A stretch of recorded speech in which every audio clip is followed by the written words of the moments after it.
ত্রিসত্যে আবদ্ধ ছিল, তার একটি সত্য ছিল, সেই সত্যটি পূরণ করার জন্য রাজা দশরথকে বলছিল যে শোনো, আমার 3টি বর প্রদান করার ছিল, সেই তার 2টি বর আমাকে প্রদান করতে হবে। একটি বর হইল রামকে 14 বৎসরের বনবাস, আর একটি বর হইল ভরতকে রাজা করা। এই জন্য আমি 2টি বর চাইলাম। এই কথা শুনে রাম যখন মামাবাড়ি থেকে এসে দেখলো বই কি এলোকেশি পাতাল বেশি হয়ে রাজা দশরথের কাছে এই বর প্রার্থনা করতেন, তখন বলছিল যে মা, তুমি আমার মতন সন্তান পেয়ে যখন সুখী হলে না, তুমি যখন আমাকে বনবাস দেওয়ার জন্য আমি তোমাকে অভিশাপ করলাম, পরজন্মে যদি তোমার গর্ভে জন্মগ্রহণ করি তোমার সন্তান, তুমি পুত্র শোকের যে বেদনা, পুত্রের যে কত যাতনা, এইটা তুমি পরজন্মে পাবে। এই জন্য দৈবকীর গর্ভে এই শ্রীকৃষ্ণ জন্মগ্রহণ না করে কংসের কারাগারে আবির্ভূত হয়ে বাসুদেব সেখানে যশোদার কোণে মানুষ হইলে সেই গোপাল। সেই গোপালের কথা এত মধুময়, এত বলা সম্ভব না, এর বলার কোনো শেষ নাই, কারণ শেষের কারণ হইল এই গোবিন্দের লীলা। আমাদের পরম শ্রদ্ধে গুরুদেব ডক্টর মহানামগত ব্রহ্মচারী মহারাজ 1933 সালে শিকাগো শহরে গিয়েছিলেন দ্বিতীয় বিশ্ব ধর্ম। প্রথম বিশ্ব ধর্ম সম্মেলনে গিয়েছিলেন কে? প্রথম বিশ্ব ধর্ম সম্মেলনে গিয়েছিলেন স্বামী বিবেকানন্দ। দ্বিতীয় বিশ্ব ধর্ম সম্মেলনে গিয়েছিলেন আমাদের পরম সত্য গুরুদেব ডক্টর মহানামগত ব্রহ্মচারী। উনি যে দ্বিতীয় বিশ্ব ধর্ম সম্মেলনে গেছেন, তখন ওনাকে সেই সম্মেলনের সভাপতি বলছিলেন যে হে ব্রহ্মচারী দিয়ে আপনি যে আসছেন, আপনি কি দেখতে চান? তখন ওনাকে পাঠিয়েছিলেন একজন ওই ইংরেজ, সে দিয়ে পাঠিয়েছিলেন। কোথায় পাঠিয়েছেন? তাকে পাঠিয়েছিলেন কোথায়? বলছিল মিউজিয়াম, কোন মিউজিয়াম? British museum. এই বিশ্বের মধ্যে সর্বশ্রেষ্ঠ মিউজিয়াম হল ব্রিটিশ। গোপালের বিগ্রহ যখন দেখছেন, কি করছেন?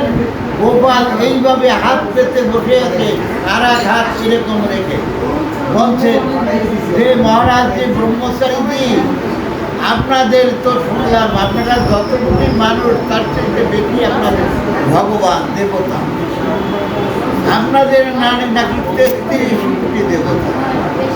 33 কোটি দেবতা তো 33 কোটি মানুষ হতো না। তখন বাংলাদেশের মাত্র 7.5 কোটি, ভারতবর্ষের সব মিলে 100 কোটি মানুষ হয় না, আর সেখানে 7.5 কোটি বাংলাদেশ। তখন বলছে যে আপনার এর কারণ আপনাদের এই যে মাইন্ডের গড, অর্থাৎ ছোট্ট ভগবান, এই ছোট্ট ভগবান কি চায়?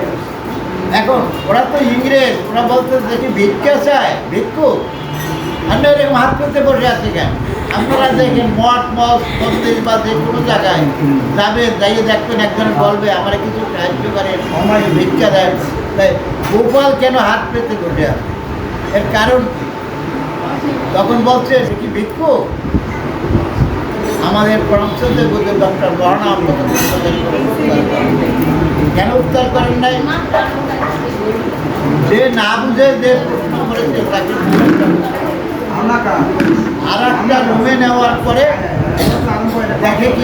আর একটা রুমে নেওয়ার পরে দেখে কি, সেখানে বুদ্ধদেব বসে আছে হাত বাঁধতে এরকম, আর বুদ্ধদেব চোখ মুজে হাত এরকম করে ধ্যানে আছে। ওই ছবিটা ওখানে রাখা আছে। এখন ওখানে বলতে আছে যে মহারাজজি, আপনাদের এই যে আর একটি বিগ্রহ দেখলাম, আর একজন ভগবান দেখলাম, সেই ভগবান কি করে? বলছে সে কি জন্ম অন্ধ? বলছে যে এখন তো যদি কথা না বলি, আমাদের ধর্মের অবমাননা গেলানিকে সহ্য করা যায় না। কোনো মহিলারা যদি সতীনের স্থান ত্যাগ করে তা হয় প্রতিবাদ করে। আর যদি কেউ গুরু নিন্দা করে তাইলে তার গুরু নিন্দাও সহ্য করে না, তখন গুরু নিন্দা করলে সেখান থেকে ওই স্থান ত্যাগ করে। তাই তাই আমাদের প্রভু সুন্দরের ইচ্ছায় আমাদের শ্রদ্ধেয় সেই গুরুদেব কি করলেন, ওনাকে বললেন যে শুনেন, আমাদের যার কথা বলছেন যে সে ভেগান না, ভিক্ষুক না, সে ভিক্ষুক না, সে ভিক্ষা করে না, বলছে যে হাত পেতে বসে আছে তার শুনেন।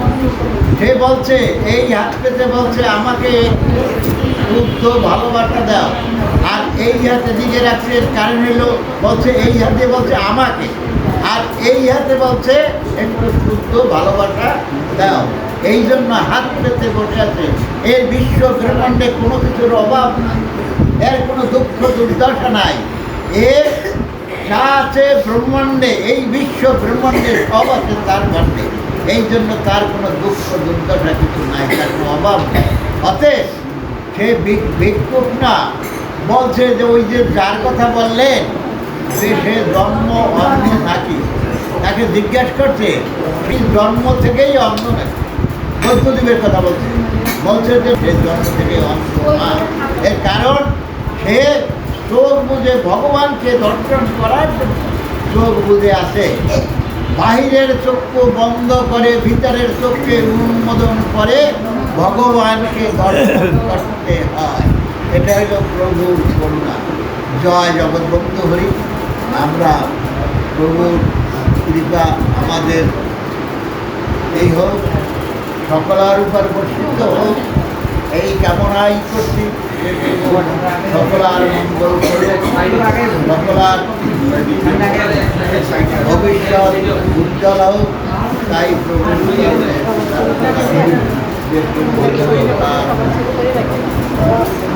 বলছে। আপনারা জানেন আজকের যে আমাদের সেই মহারাম অঙ্গনে আজকের সেই কীর্তন আনন্দ হওয়ার না হয়ে এখানে যে আজকের যে এই আমাদের হরিবাস বা আমাদের আজকে যে সবাই এখানে